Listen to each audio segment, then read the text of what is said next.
Hi, so I'd just like to hop on today and go through some things about numerology, and this would be for maybe some people who do know, or mostly for those who don't know about numerology and the planets.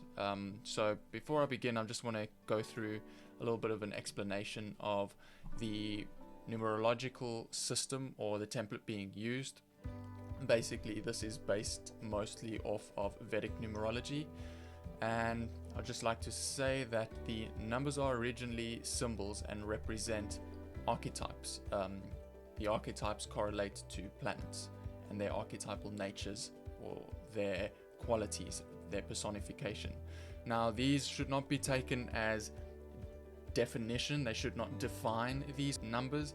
They are merely a way for us to help understand the energy behind these symbols, help us to understand the quality or the personification behind it. So bear that in mind, but it will take your own intuition and your own feeling to feel the energies behind these archetypes. So here on this plane we call Earth, we have a sequence, and the sequence is hidden in our days of the week. That sequence is 1, 2, 9, 5, 3, 6, 8. Obviously, we also have numbers 7 and 4. So I'm going to start with the days of the week and go through that. So starting with Sunday. Sunday is sun is 1. Sunday is the seed that contains the all. Sun is also symbolic for or representation of the absolute. Then we have Monday or moon day, which is 2. Monday is mother, nurturer. It synthesizes the sun's light, you could say, into smaller bite-sized light packets for us to absorb or comprehend in that sense. Then we have Tuesday or Mars, which is number 9. Mars is protector, peacekeeper, warrior. Mars is also an anagram for arms, which is where we get this word from. You could also see this next in the sequence as a defender. It defends the mother. The mother is soft. Mars is like a hard shell of protection. It's also synonymous with war and peace. Moving on, we have Wednesday, which is Mercury, number 5. Mercury is Buddha, is messenger. Buddha means messenger. Mercury is also Hermes. I'm not going to get into that right now. But just for your own reference, you can look that up if you want to dive in. So Mercury is synonymous with everything that is coming to be externalized: technology, mathematics, information, mastery. Number 5 is also the number for mastery. You could also see this as a bridge that connects what's above to this plane, or what's above to what's below. Okay, moving on, we have Thursday, which is Jupiter, number 3. Jupiter is jovial, wealth, contentment. It is the stage of accumulation. It's also expansion. It's accumulation and expansion. Okay, moving on, we have Friday, which is Venus, which is 6. 6 is passion, love, sensuality or sexuality, beauty, and it correlates with the heart as well. Moving on, we have Saturday or Saturn Day, number 8, which is obviously Saturn. Saturn is the ruler, as in boundaries, maintains law and order for all of the above, keeps all within bounds. It's also synonymous with time and wisdom. It's wise, slow moving, very ancient. Okay, so this is just a very brief overview. I'm not going to get into too many details. Also, I'd just like to say this is my own rendition or interpretation of these energies. Please don't take me for 100% fact. I encourage us all to have our own understanding of these numbers and archetypes, and to take what we can from this. I encourage everyone to leave what they don't want, take what they can use, and hopefully they can gain something from this. Now, obviously, we also have numbers 4 and 7. So, simply put, number 4 is the north node of the moon, and number 7 is the south node of the moon. Number 4 is Rahu, number 7 is Ketu. Rahu is the head of the snake, Ketu is the body of the snake.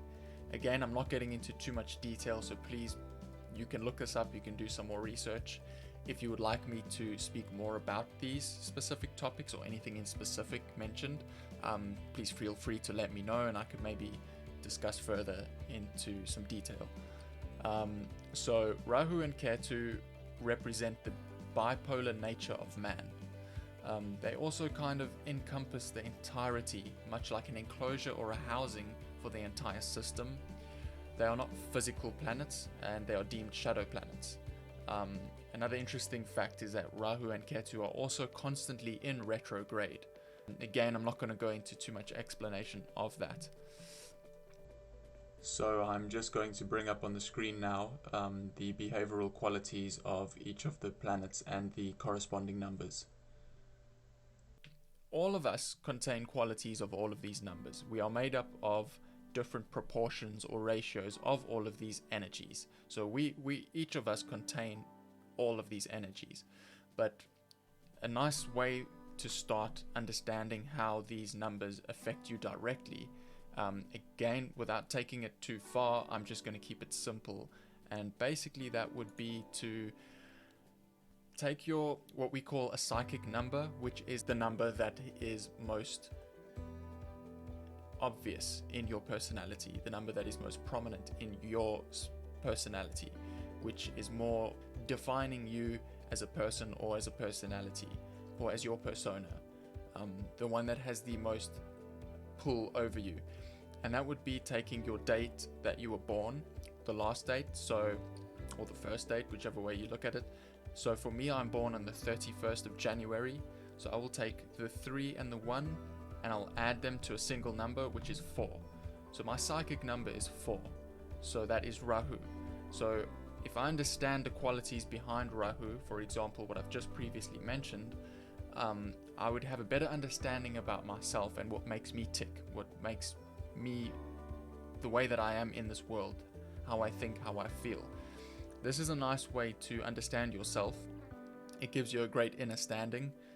Again, take this into your own hands, delve deeper into it, read about it, research about it. This will help you to understand yourself greatly and how to basically, instead of always going against the current or not knowing which way to go, it will help you to flow. It's not set in stone.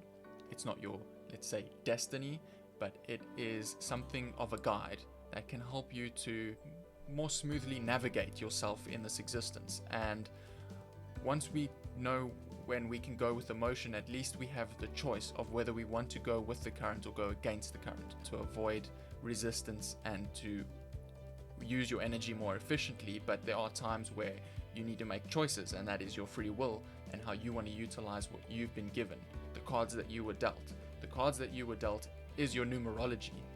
It is the date that you were born. This will give you great understanding. So I encourage us all to learn about this. I don't claim to be any master or any teacher. This is just my personal way of understanding this, and I hope that this can help people in their daily life. And this is just a nice short video to help you to understand a little bit of the basics of numerology, and hopefully you can gain something from this. And for those who are getting introduced to numerology or don't know anything about numerology, this could be a video that they could listen to just to give them an initial introduction or initiation into the numerology, to help them better understand their self. It can also help us to understand others around us, our family members, our partners, our spouses, and to see how our numbers work with each other. Are they compatible or are they not compatible? And this is not to say that if your numbers are not compatible, you're not compatible as people. Not at all. This is more to say, how can you better work around each other? How can you better serve each other or support each other?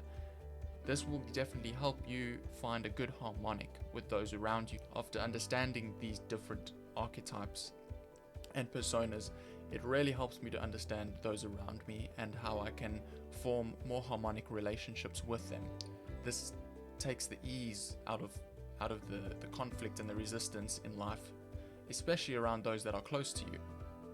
Now, obviously, there's a lot more to this. There's a lot more dynamics and complexities to understand. If anybody would like a reference, I have a really great book that I'm willing to share with you. Send me an email. I'll leave my email in the description. I'll send you the ebook. This will definitely help you to understand this in much more detail and depth. So please don't hesitate.